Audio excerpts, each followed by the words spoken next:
رئیس ولایت سوخت رجبای احمدزاده در جماعت دیهاتی اوچقلچه و خستورز ناحیه باباجان غفاروف و منزل ساکنانی که در نتیجه حمله تجاوزکارانه نظامیان جمهوری قرقیزستان هلاک شده بودند تشریف آورده به اهل عائله هلاک شدگان اظهار همدردی نمود.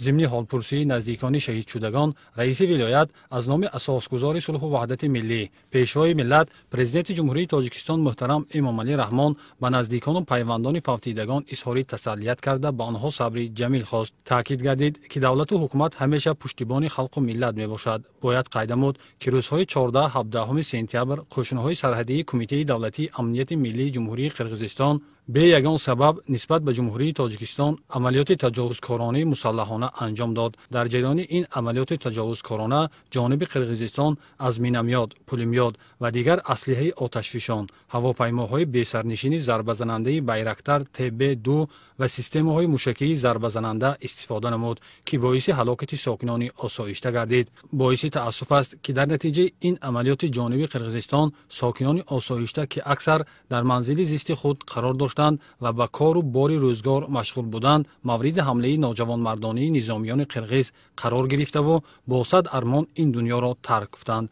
در جماعت دیهات خستورز تیر ناخالف نظامیان قرقیز دختری نابالغ 8 ساله بی‌شریفه واحدوه را به کام مرگ کشید. بی‌شریفه واحدوه در عائله یگانه فرزند بوده با صد آرزو و نیت نیک دوره کودکی میراند، ولی افسوس صد افسوس که از عملیات‌های فاشیستانه جانب قرقیزستان به شهادت رسانیده شد.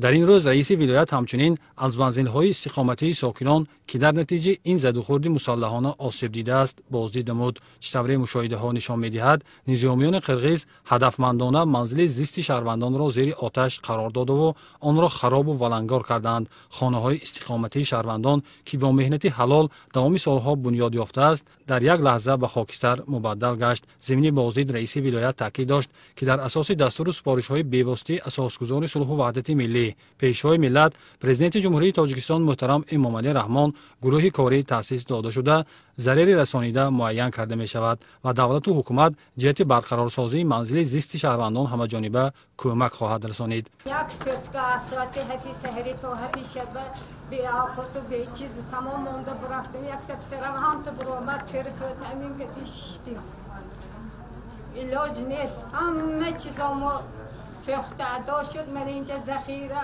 آدریغان گندم تا نشکتی بود من اینجا و در آمدی من هم تو بانگ میکنه شولش هم تو میدرد مامونیم بچه کشنده شدیم بعد سرم هم رانه شده که خونو لطه هاشانه استاد از من این پدولنده. در اساس سپارش رئیس ولایت کمیسیه تشکیل گردیده مسئولین جهت سری وقت برطرف سازی عاقبت‌های این عملیات مسلحانه موظف گردیدند. باید تذکر داد که در جماعت دیهات اوچقلچه و خستورز ناحیه باباجان غفاروف در نتیجه حمله مسلحانه یک قطار خانه‌ها پرره خراب گردیده قسم دیگر ضرر دیده است.